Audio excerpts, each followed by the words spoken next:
Assalamualaikum warahmatullahi wabarakatuh. Kami dari kelompok 10 akan mempresentasikan hasil kelompok kami tentang sistem perkembangbiakan pada manusia. Dengan anggota saya sendiri Modesta Lolon, Dwi Bayu Hidayah, Raimundus Bala, Alexandrina Narahayan.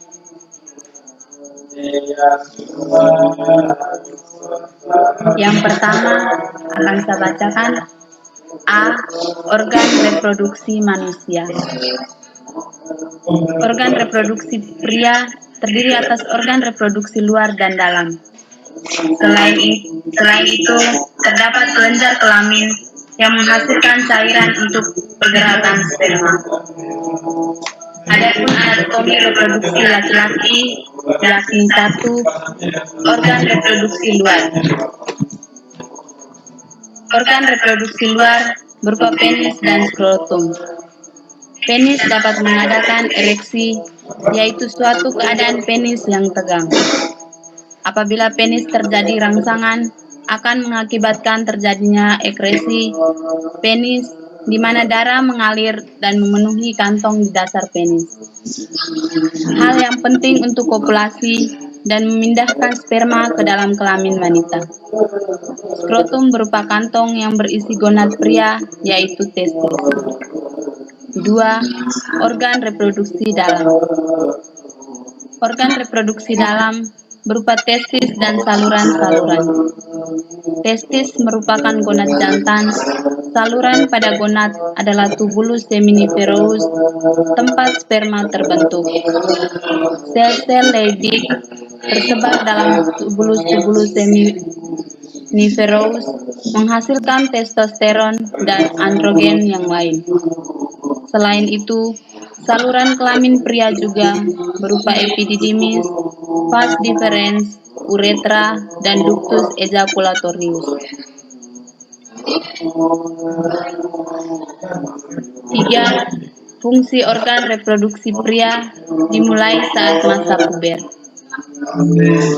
Peran utama dari semua organ reproduksi pria yang telah disebutkan di atas adalah untuk bekerja sama, memproduksi dan mengeluarkan semen ke sistem reproduksi wanita saat melakukan hubungan seksual. Namun alat reproduksi pria dan bagiannya tidak serta-merta langsung berfungsi. Saat bayi baru lahir, semua alat reproduksi pria tersebut sudah terbentuk. Namun fungsi reproduksi baru akan berjalan saat seorang laki-laki memasuki masa pubertas. 4. Hormon yang berperan dalam sistem reproduksi pria. Hormon bisa disebut sebagai bahan bakar bagian alat reproduksi pria. Tanpa hormon, alat reproduksi pria dan bagiannya tidak dapat berjalan dengan baik. Ada 3 hormon utama yang memiliki peran penting untuk organ reproduksi manusia, yaitu follicle stimulating hormone, luteinizing hormone, dan testosteron.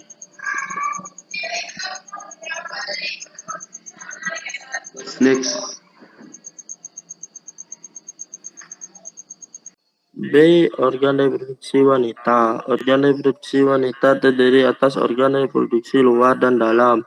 Adapun organ-organ reproduksi wanita antara lain: 1. Organ reproduksi luar. Organ kelamin luar berupa vulva, labium, klitoris, ovigium, uretra, tulang pubis, dan himen. Vulva merupakan celah yang paling luar dari organ kelamin perempuan yang dibatasi oleh bibir. Labium sendiri memiliki 2 macam, yakni tabia membrana dan labia minora. Labia minora terletak di bagian luar tampak tebal karena ada bagian lemah, sedangkan labia minora terletak di bagian dalam yang berupa sesuatu lipatan kulit yang tipis dan halus, serta kecil karena tidak dilapisi lemak. Kripta berupa tonjolan kecil. 2. Reproduksi dalam. Organ reproduksi bagian dalam wanita diantaranya ovarium, tuba, Fallopi, uterius, dan vagina. Ovarium atau indung. Telur berjumlah sepasang dan berada di dalam rongga-rongga perut.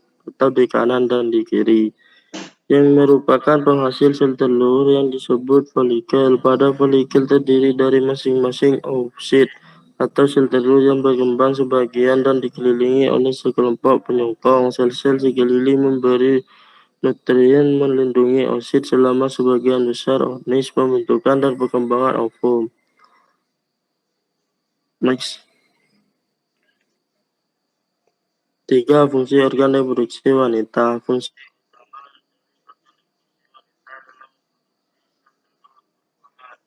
Selain itu, organ ini juga berfungsi sebagai tempat perkembangan janin. Agar fungsi bisa berjalan dengan baik, sistem reproduksi wanita memiliki struktur tersendiri untuk mempertemukan sperma dan sel telur.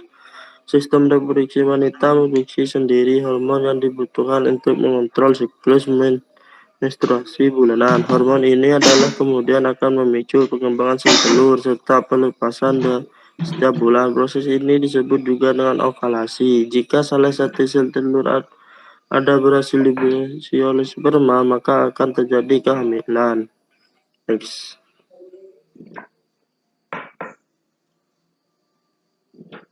Yang berikut itu yang berikut proses pembentukan sel kelamin gamet atau gamet. Pembentukan gamet betina atau oogenesis terjadi di dalam ovarium. Spermatogenesis sendiri merupakan pembentukan spermatozoa di dalam tubulus seminiferus yang terdapat dalam testis. Proses spermatogenesis diawali dengan pembelahan motisis sel induk sperma atau spermatogenium yang bersifat diploid atau 2N. Menghasilkan 4 sel spermatogenia atau 2N. Kemudian setiap sel spermatogenium akan berdiferensiasi menjadi spermatosit premier atau 2N. Spermatosit primer yang terbentuk kemudian membelah secara meiosis dan membentuk 2 spermatosis sekunder yang bersifat haploid atau N. Lalu spermatosit sekunder mengalami meiosis kembali dan membentuk 4 spermatid atau N. Spermatid dihasilkan merupakan calon sperma yang belum berekor. Kemudian spermatid akan mengalami pematangan menjadi sperma atau spermatozoa yang sempurna dengan penambahan ekor melalui spermatogenesis. Lanjut. Yang berikut faktor-faktor yang mempengaruhi spermatogenesis. Yang pertama, hormon. Yang kedua, penyakit. Yang ketiga, obatan. Yang berikutnya, faktor-faktor yang mempengaruhi oogenesis. Proses pembentukan oogenesis dipengaruhi oleh kerja beberapa hormon seperti FSH dan LH. Pada siklus menstruasi sebagai potas hasilkan hormon GnRH, gonadotropin, hormon yang menstimulasi hormon atau pituitari untuk mengeluarkan hormon FSH dan LH. Yang berikutnya, perbedaan spermatogenesis. Perbedaan spermatogenesis dan oogenesis terletak pada beberapa hal. Yang pertama, jenis pembentukan sel. Yang kedua, terjadinya. Yang ketiga, waktu yang terjadi. Keempat, pertumbuhannya. Yang kelima, siklus terjadinya. D. Siklus menstruasi, fertilisasi dan kehamilan serta kelahiran. A. Siklus menstruasi, yaitu peristiwa luruhnya sel ovum matang yang tidak dibuahi bersamaan dengan dinding endometrium yang robek. Dapat diakibatkan juga karena berhentinya sekresi hormon estrogen dan progesteron sehingga kandungan hormon dalam darah menjadi tidak ada. Ada 3 fase, yang pertama fase folikuler, yang kedua fase ovulator, yang ketiga fase luteal. B. Fertilisasi dan kehamilan.